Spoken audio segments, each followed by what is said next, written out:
In this video, we are going to learn how can we containerize our .NET application with Docker. Tools we need for this tutorial is Docker Desktop, .NET SDK, and Visual Studio Code, but it is not necessary to use Visual Studio Code. You can use any other IDE like Rider or Visual Studio. And also, if you have SQL Server Management Studio, it will be helpful to check your database schema. However, it is also not mandatory. You can also use others GUI tools, or you can also use VS Code mssql extension to get connected with your database. And the last thing, we need a .NET application which is using SQL Server as a database. To get Docker Desktop, you can just type here Docker Desktop, and you can go here and you can select it from here. Download Docker Desktop, download for Mac, Silicon chip or Intel chip, download for Windows, AMD 64, or download for ARM 64, or download for Linux. It's totally up to you. Next thing is we need .NET SDK. However, it is not necessary if we are using just Docker Compose, but we also need an application, so it is a good thing to have .NET SDK. And you are also a .NET developer, I'm assuming. That's why you are learning this. So having a .NET SDK is not going to harm you.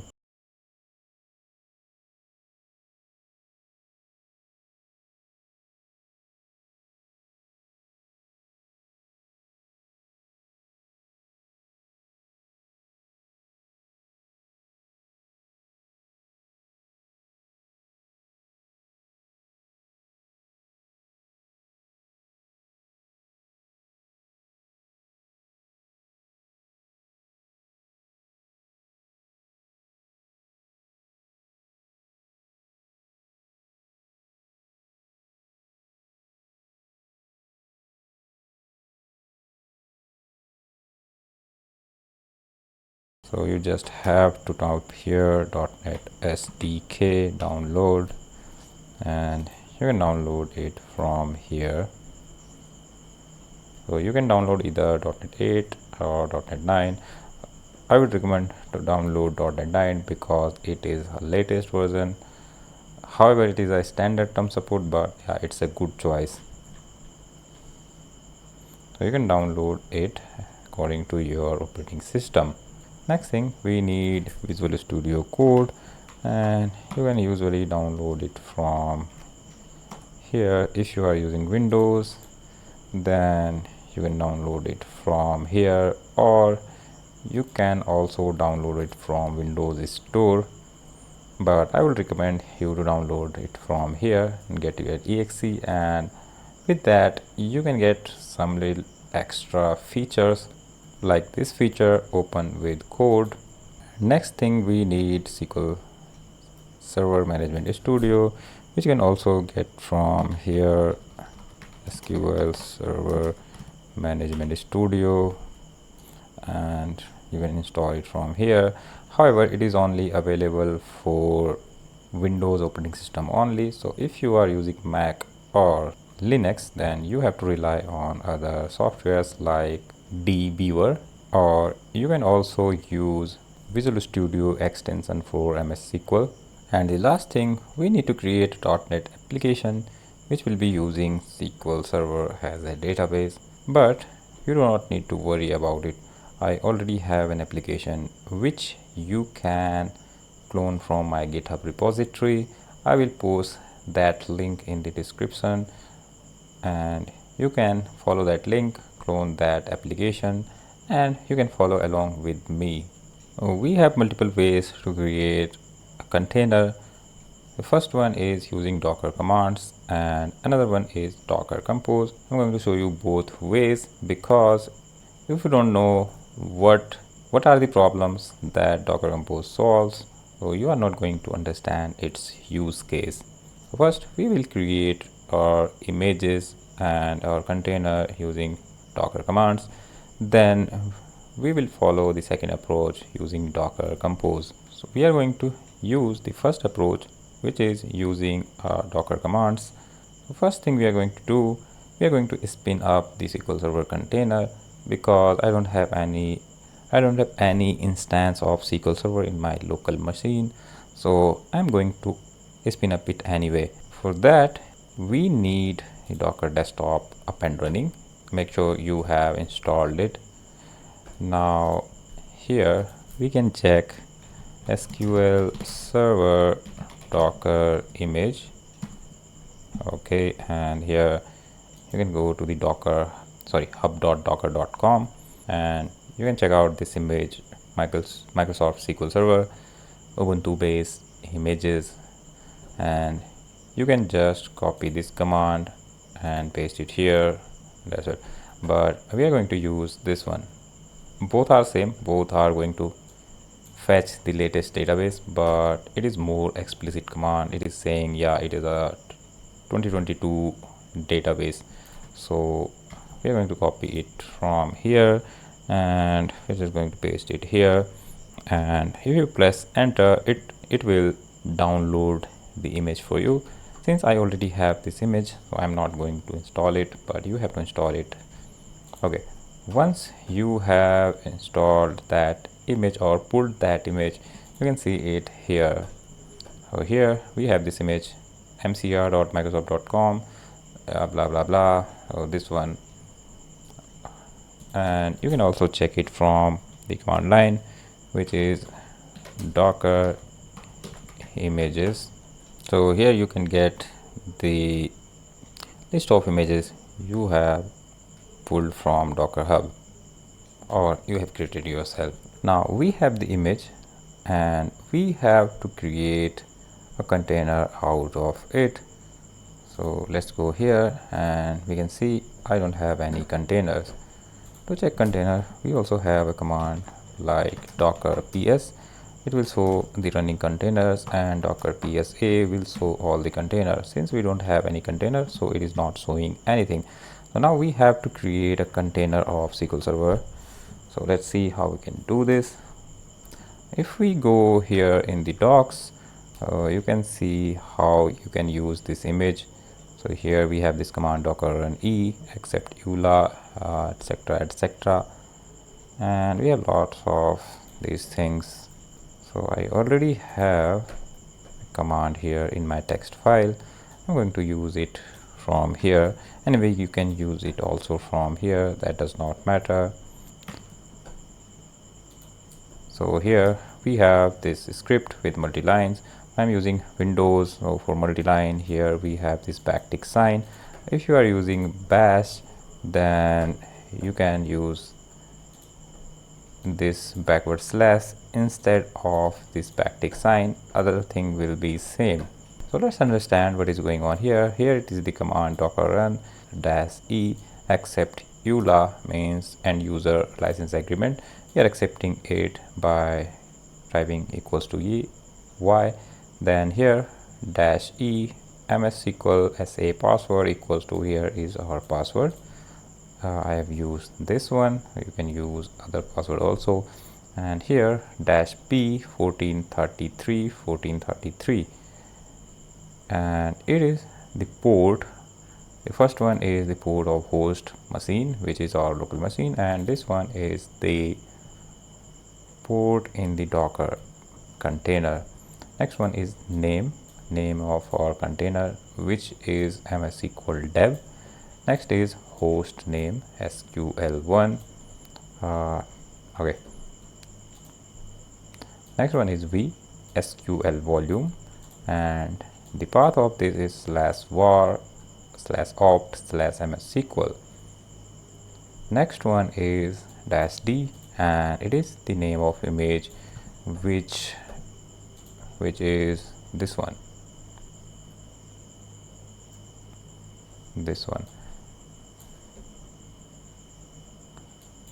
Okay, so if this image is available in your machine, which will be available because we have pulled, and it is also available here. So since it is available, then it is not going to download it. If it is not available, then it is going to download it. Okay, so what is this one? vSQLvolume, and this thing is not available here. Yeah, so they haven't mentioned about it here. Don't worry, I'm going to say what this one is. So if we have created a SQL Server container without this variable -v, so we don't have any volume, and we have created a container, and we have created several database in this container, and we have deleted this container.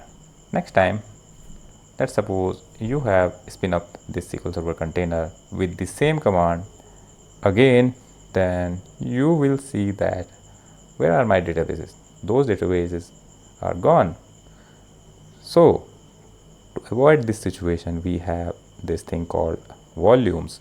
So we define the volumes, and if that container is deleted and you have created a new container with the same volume, then you are going to retrieve all the databases along with the data.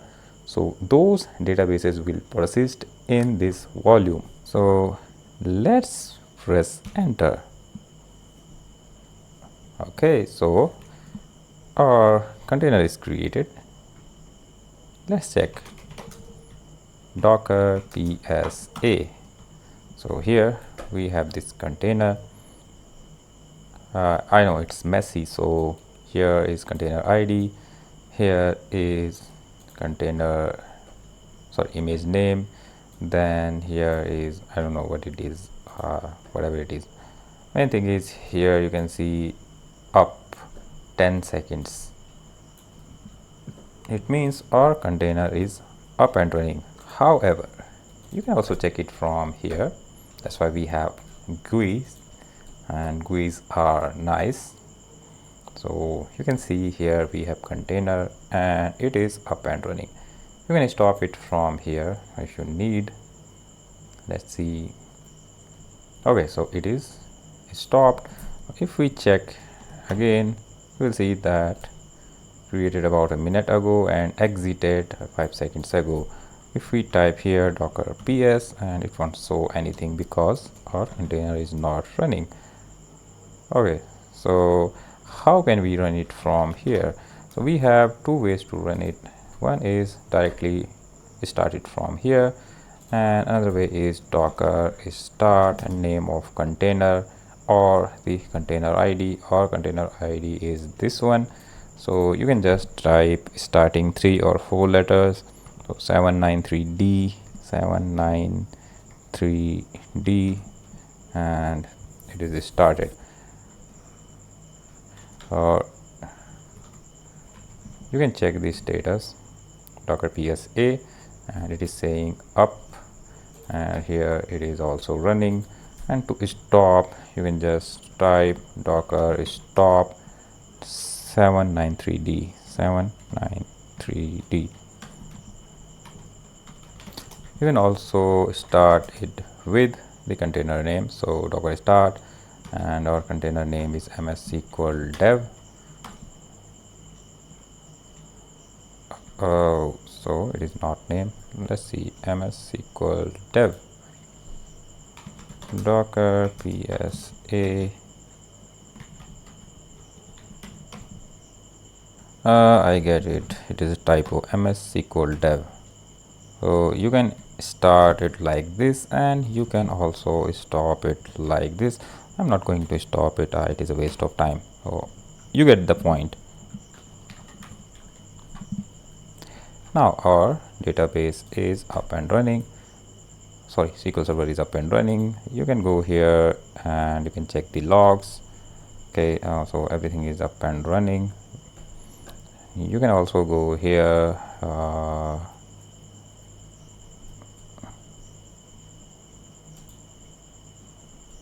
here inside the inspect, and you can check environment variables. Suppose you forgot the password, so you can check it from here. mssql SA password is paffw0rd. So You can get all sorts of things here, like labels, whatever it is. And if you are getting any error in the SQL Server, then you can check it from here. So our container is up and running. Okay, so let's connect it from here. Okay, so from here you can type the server name, which is localhost, and username is SA by default, and type your password here. Whatever you have used while making a container, you have to type it here. Then encrypt is mandatory. Okay, that's fine. But if encrypt is mandatory, then here you have to check trust server certificate, and you can connect it. So here we have spin up our SQL Server, and here is not any database. Okay, now that part is done. Let's close this guy, we don't need it now, and let's go here. Now we need to configure our application with SQL Server. Okay, to configure application we need an application. You can create one, but there is no need to do it. I already have created it for you, and I will provide all the links in the description so you can check it out. And here docker.net, something like that. It was something, I guess it was .net docker. Okay, yeah, .net docker demo.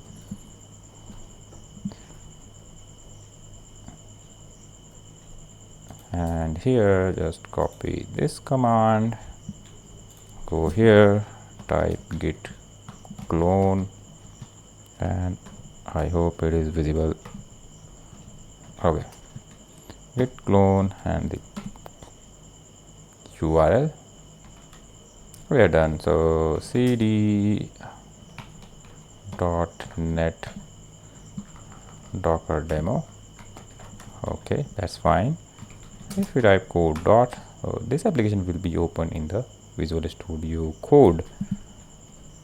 Next thing you have to do, you have to go here in the app settings .development.json. okay, I have not defined anything here, so I guess, yeah, it is here. Okay, so before that, let me demonstrate this application, what is going on here. Let me zoom in a little bit.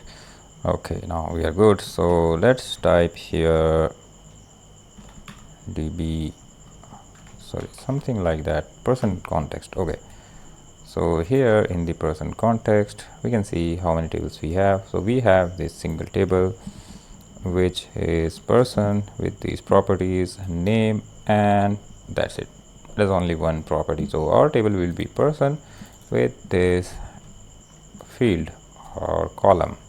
What is the next thing? We have this people controller, and here we have created an endpoint. So this endpoint is basically returning us the list of people, and it is coming from the person repository. So here we have this repository get people async, and that's it. Now when we start the application, we are going to seed some data. So I also have created a db seeder. If we go here in the program.cs file, then you can see we have this method seed database which we are calling here, and this seed database method is basically injecting idb initializer here and calling this method initialize async. So let's go here and let's check db initializer what it is doing. So here in the db initializer we have this list, static list, and this initialize async method, and in this method first we are ensuring that we have created a database or not, and if it is not created, it is ensuring it is created. So it is going to create one if it is not created. The next thing we are checking if the people table have any data or not. If it is not have, if it already have data, then we will return it from here. Otherwise we will add this list which we have created here, and in this way we can initialize our database. So however, it is not a recommended way. Actually, it's a bad approach if you are doing it in production. Since we are using in development, so I don't mind it. So make sure do not do this in the production environment. It is a bad way of migrating data. However, we have created the DB seeder, but that will cause me some error, so I'm not going to waste time on that. Instead of, I am just going to use migration. So we already have the migrations file, so I just need to type here .NET EF database update. Okay, and for running this command you also need to install .NET tools, .NET EF tools.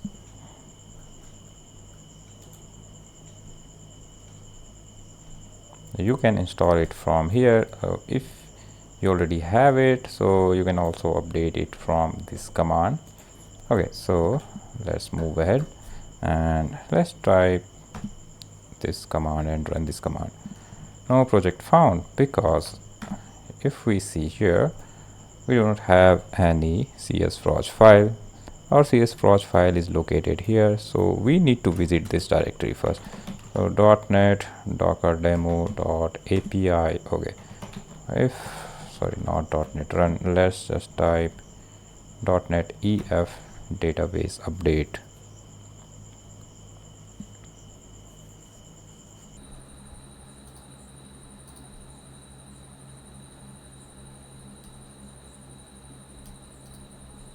So as you can see, we have done that. We have applied migration successfully, and we can check it from here. Let's refresh this guy, and you can see we have this thing, this database, and here we have this table person which does not have any data.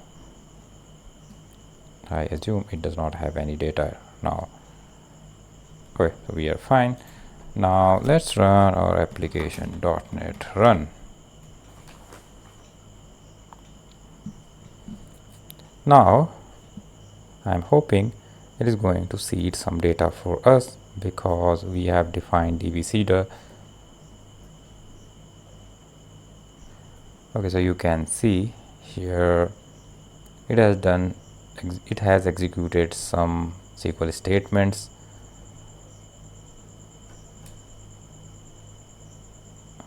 Let's go here and let's execute this command again, and you can see we have the data. So the next step is creating an image of .NET app.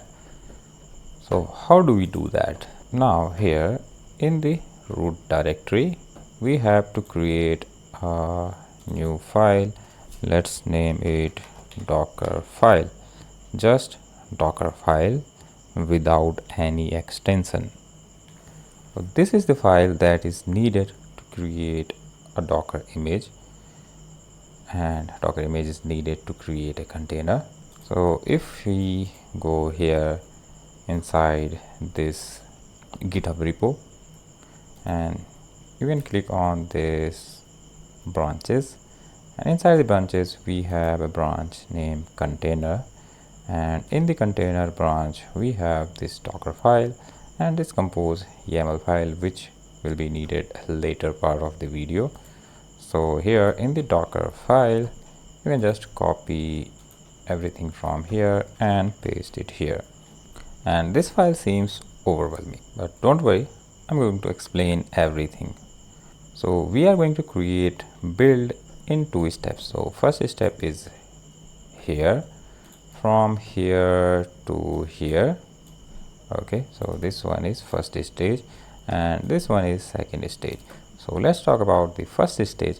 So whenever we deploy application, what we do first, we usually run a command like .NET publish, or if you are using Visual Studio, so you just publish with a right click and you'll find something like publish file or something like that, and that image will be published usually in a release mode.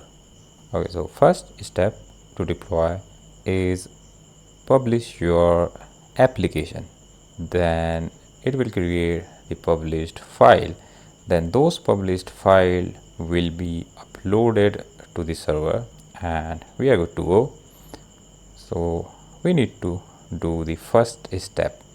We have to create a published file.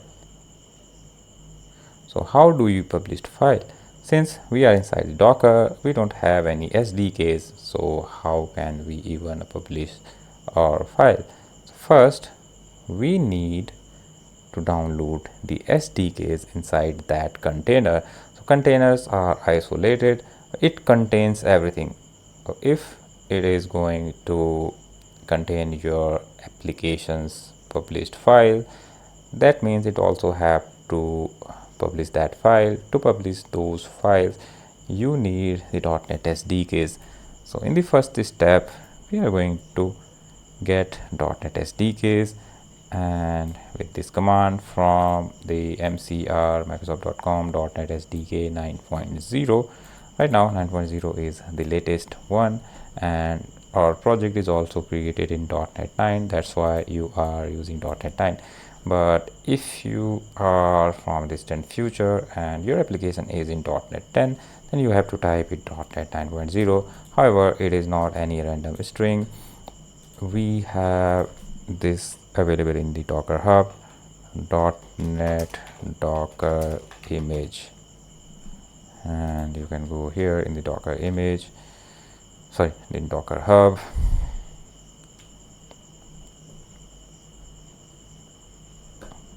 In here, .NET SDK,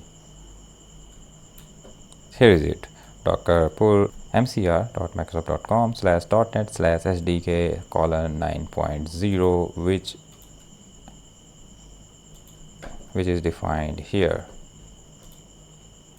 So it is not magically present here, it is just copied from here.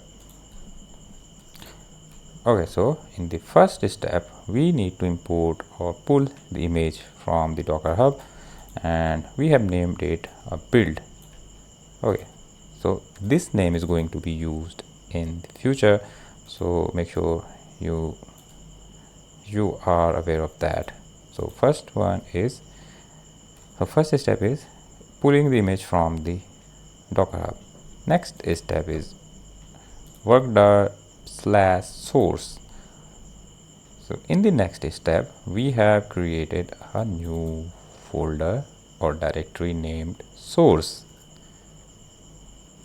The next step, we are writing here copy *.sln and dot. So it means this one is a source directory and this one is destination directory. So we are copying the SLN file, whatever its name. That's why we have put asterisk sign here. It means whatever SLN file is in our directory, you need to copy it in the current directory, which is source. So this SLN file is present here in the root. Okay, where is it? Here. So both are in the same directory. That's why we have just typed *.sln. Our Docker file and our SLN files are in the same directory. That's why we had just typed *.sln. If it will be in other location, we have to manage it according to that. So we have copied our SLN file into this folder in the current directory, which is selected here, which is source. Next thing is we are going to copy the csproj file, which is available inside this directory, and that csproj file is going to copy it in this directory .NET docker demo.api, and this directory is the directory of Docker, this directory is the directory of our host. So this one is source, this one is destination. Right now this is not present, but it will create one if it is not present. Okay, so we have copied our csproj file into this location. Now we have to run this command .NET restore, and it will restore thing for us. Next command is this one, copy from this location. It means it is saying copy everything from this location to this location.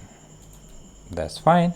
Next thing we are doing here, we are changing the directory. So this change the directory or create a new one. So if directory not exist, it will create one, then it will change to that directory. So it will create source/.NET demo API. So we already have this directory, so it will just visit to that directory and change that directory. It is just like cd and this directory. So we are now inside this directory source.net demo.api. Because we have to publish our file, so we need to be inside this directory where is our csproj file. Now inside this directory we will run this command .NET publish c release. It means we are publishing it in release mode, output/app. Now released file will be contained inside this directory.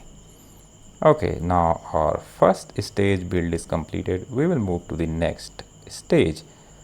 Now to run our application, we don't need the whole SDKs. We just need a runtime environment. So this time we are pulling the runtime environment as final. Okay, now here again we are going to change the directory to the app, because inside this app we have published our .NET application. So that's why we need to visit that directory. We need to go to that directory where is our published file, and we have published our files in the app directory, which we have done here. You can see the app. Now we are inside that directory, and now we are going to copy everything from build app. It means this one, build. Okay, is the name of this build, and within that build we have this app folder. So we need to copy from this location to this location. Now we have copied everything from the above and put it in the root directory, which is whatever it is. Now we have copied everything inside our Docker container, and we can run this command here .NET, and yeah, basically this application will be run now. So that's how we are creating a Docker file. Okay, now we have created our Docker file. Let's see how we can create an image from it. To create an image, we have to type docker build t tag, and here we will type the name of image, which will be people API 1.0.0. press dot. So don't forget to press dot. So if I type it without dot, you'll see that you'll get this error. So we have to mention it. You have to mention this dot or full stop or period, whatever it is. Just type it.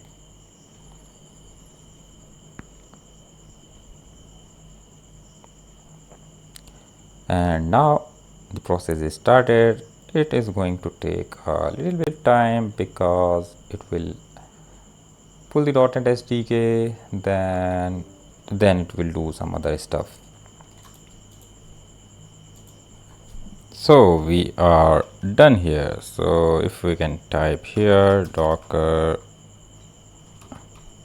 images, you can see we have this image, people API tag 1.0.0, image ID this one, and size is 352 MB, which is considerably large because we have also pulled the .NET SDKs. That's why. Now we can go here and we can also check it here, people API. Now we have our image like we have this one. Now then we need to create a container out of images like we have done previously. First we have pulled this image from the Docker Hub, this SQL Server image, then we have created a container. But in this case we had to create the image and we have created it, then we need to create a container out of it. So let's create, so let's type here docker run, okay, name of container, let's type it people APIs, it is our container name, p port, in which port you are going to run it, so just type 8080 and 8080. The first port is the port of host machine, which is our local machine, and this one is a port of our Docker container. So you cannot change this port, otherwise you are going to get error. If you find the port 80 in the web, those blog posts or videos might be old. .NET has changed this to 8080, and if you use 80, then you are probably going to get error. Okay, so it is our port where our application will run. And the last thing is the name of image. So the name of our image is people API 1.0.0, and if I type here D, it means it is going to run in a detached mode. So our application is running but not in detached mode, I think. Okay, so usually it is a SQL Server related error, in the network related or instance specific error while establishing a connection to SQL Server. Okay, so it is a weird problem and it has a lot of weird hacks to do this. If we go here, then we can see that our application is running and it is saying that it is not connected to our network. So let's just type here localhost 8080 weather forecast, and you can see our application is running. And if we type here API people, then let's see, we should get error because we are not able to connect to the database. Okay, so here you can see the logs, and yeah, so that's the problem. Now we have some weird hacks, so I'm going to do one of them. So let's just type here ipconfig, and you can get your IP. If I just type it here and go here and delete this container, go here and delete this API also. Okay, so let's delete this API. Let's build this API again.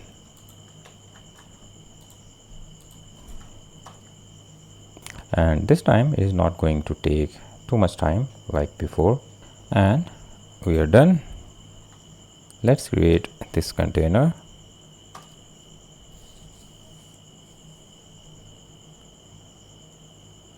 Okay, and let's refresh this, and it is working fine. So it's some weird hack I found somewhere. Maybe there is a genuine solution for that, but I'm not aware of that, and I don't even care about that because I don't use this approach and I use the Docker Compose approach. So we will jump on that later.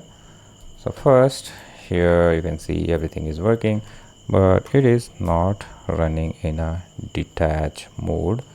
Okay, so that's not a problem. If we are if we say docker psa, you can see we have, here it is, this one, and it says name.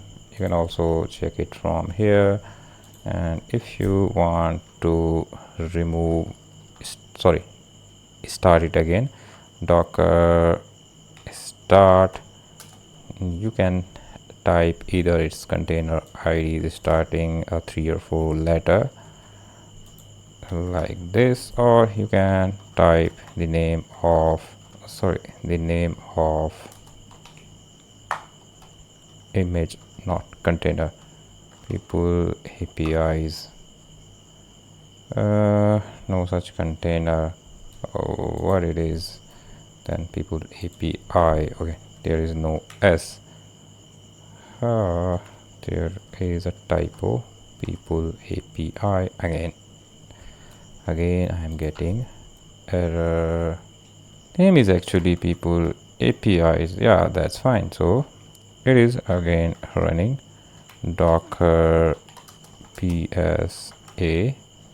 You can see this one, people api, up 8 seconds ago, and you can stop it from here, docker stop. And like I said, we can also use the image id, either a full name or starting 4 or 5 letter will also fine. So docker stop and docker start. Okay, and to remove this, first let's stop it, then docker rm2796, and it is removed, docker psa. You can see we only have these 2 images, this single container, and you can see removed. Now we also have to remove this people api. Either you can remove it from here, which is a easier process, or you can also remove it from here. First let's find the list of images, docker images. Now let's type docker images rm people api. Oops, sorry, docker rmi, it is a command. No such image people api, because it is 1.0.1.0.0, or you can simply try image id, which is this one. You can also copy the first 4 or 5 letters of it. You can see now we should not have this image. Okay, so it is not here. We can confirm it from here. So it is gone. Now we have deleted our image, and you can see that we also do not have. Okay, so yeah, we have database. So first let's delete this database also, close existing connections. Okay, and let's disconnect it from here. Let's also remove this container. So first let's stop this guy and let's delete this. Now we do not have any containers, so we have to spin up everything. We have to spin up our SQL Server container, and we have to also spin up our .NET application. So that's 2 things we have to spin up with the help of Docker Compose. So let's go here in my repository, and here we are already inside this branch name, this branch name container, which also contain the compose YAML file. So let's copy this file, and here in the root directory let's create a compose.yaml file, YAML or YML, both are fine. So I'm going to type YAML. However, it is not necessary to put this file in the root directory. You can put it anywhere, but it is easier if we put it here. It is easier to define paths. So let's copy this thing. Right, now what is going on here? Let's see. So you can see we have these extensions, these things run, and these things are getting because we have this extension, which is this one, Docker, and I have installed it. However, it is not mandatory to install it, but if you have installed it, then you can get intelligence regarding the Docker.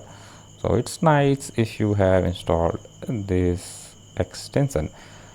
Now we are here inside the compose.yaml file. In the compose.yaml we have our services.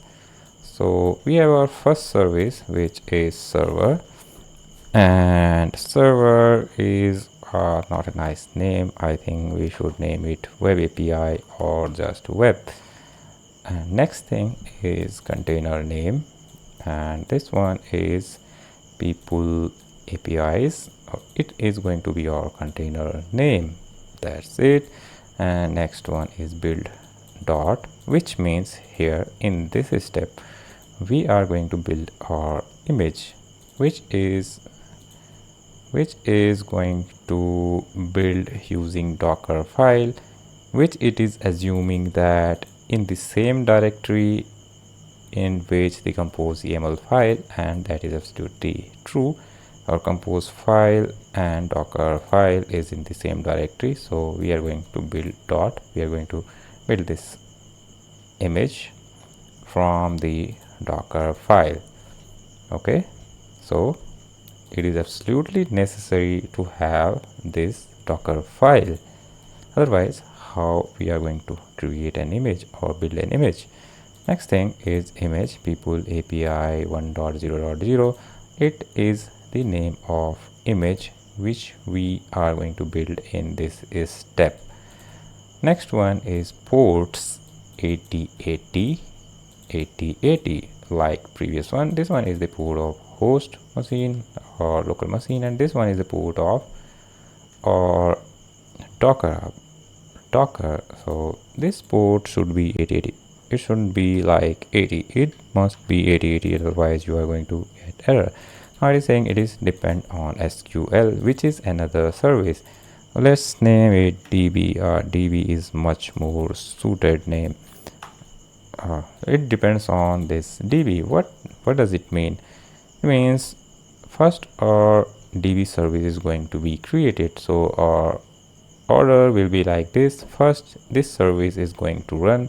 First, it is going to create a SQL Server container. Then it will create this service where we are creating the .NET API container.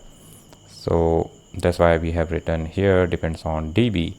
Okay, so now let's go here, depends on DB. And first, it is going to pull the image from Docker Hub, because we already have this image, so it is not going to pull it from there. It is directly going to use it from our local machine. If you do not have this image in your local machine, then it is definitely going to pull it from Docker Hub. Now next thing is container name, which is SQL Server. That's fine, but I'm also fine if I name it SQL-dev. Next thing is ports. So these are default ports 1433, 1433. Next thing is environment, like we have defined the command or terminal. Accept EULA means you are accepting the license. Yes, mssql password this one, and SQL Server volume. So SQL Server data, and previously we have created volume which is present here, and its name is sqlvolume. So let's delete it, we don't need it. Okay, so we are going to create a new volume. So you can give it any name. I have given this name. You can use any name, but it is going to store inside this location. And here we are defining the volumes, SQL Server data name, SQL data. So basically we are creating our services, and when we run this file, or two containers will be created at once. Not at once, but first it will create this container because this one is depend on the DB. Then it will create this container. First container will be created this one, then this one. So now let's see how we can run it from. Okay, we can also run it from here, but we are already inside the terminal. So yeah, you can see ls. You can see here we have our compose YAML file ls. So if you are using PowerShell, ls will be okay, and if you are using terminal, sorry, Unix like operating system, ls will work. But if you are using command prompt, then you have to type here. The main thing is we have to run this command wherever compose YAML file. So we have this compose YAML file here. We can just type docker compose up -d, means detached mode.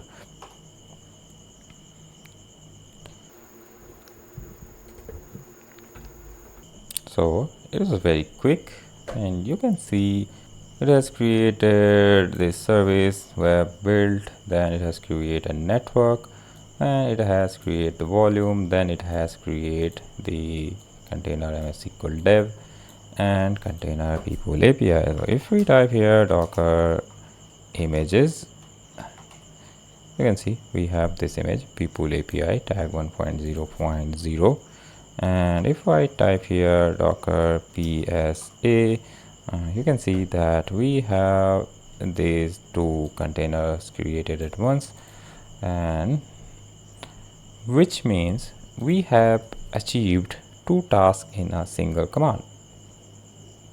Or you can say we have created two containers which are interrelated in a single step. Oh, you can also find it here. Here is our image and here is our container. Since it is a Docker desktop, so you can see here, if we click on this, you can see we have two containers running. So it has grouped them together, this one and this one. Okay, but if we go here, if we type this, then you can see we are getting error, and we are getting error because we haven't configured the SQL Server properly with our application. Now let's see how we can down this container at once.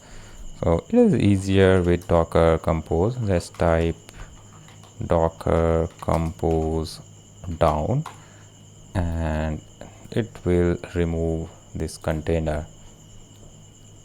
Let's see, it is taking a little bit time, but it is going to do eventually. You can see it has removed this container, and let's remove where it is this image also, because we need to create a new one. Okay, the problem was here in the app settings.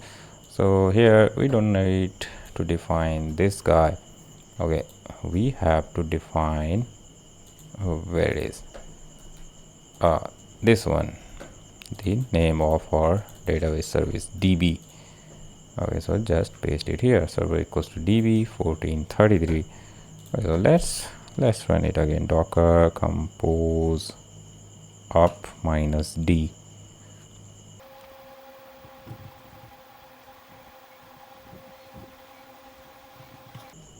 Okay, let's verify it from here whether everything is working fine or not.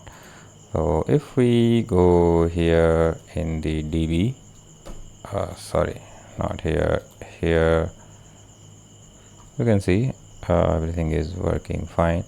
So let's go here and view details, and you can see we have our log, and I don't see any error here, which means everything is working fine. Let's just refresh this API, and everything is working fine. We can also verify it here.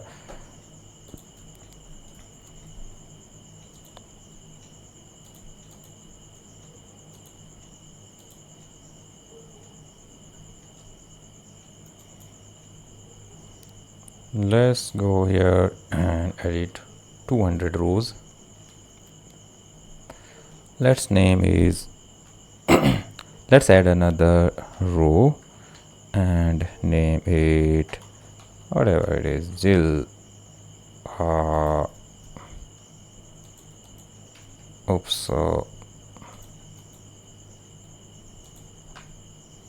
now we are fine. Let's add another name. Let's just Tim.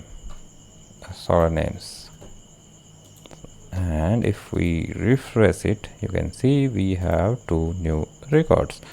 So we have set up everything. Everything is working fine. Now you can see the benefit of using Docker Compose.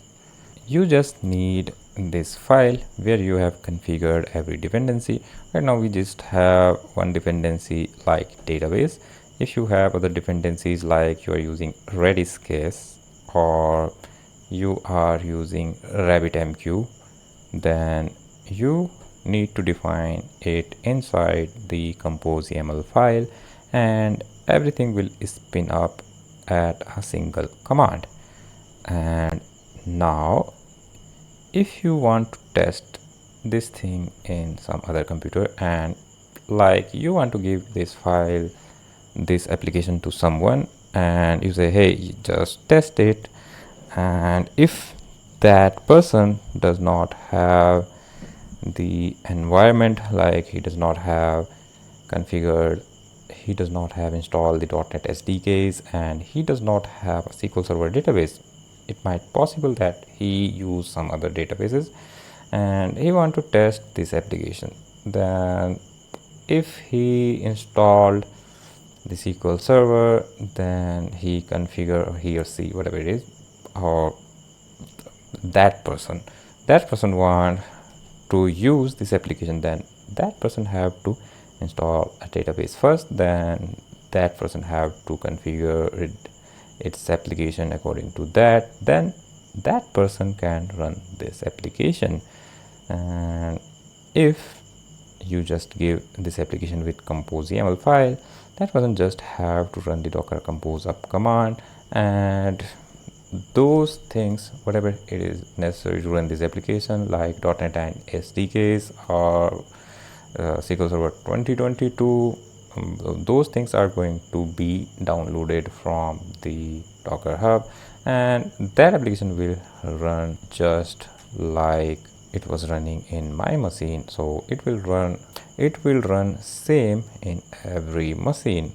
And you can also test out your application that if you are going to deploy this application in the Linux environment or Linux server, then it's nice to test it with the Docker. I hope you understood the easiness that Docker Compose gives us. So that's it for now. See you next time.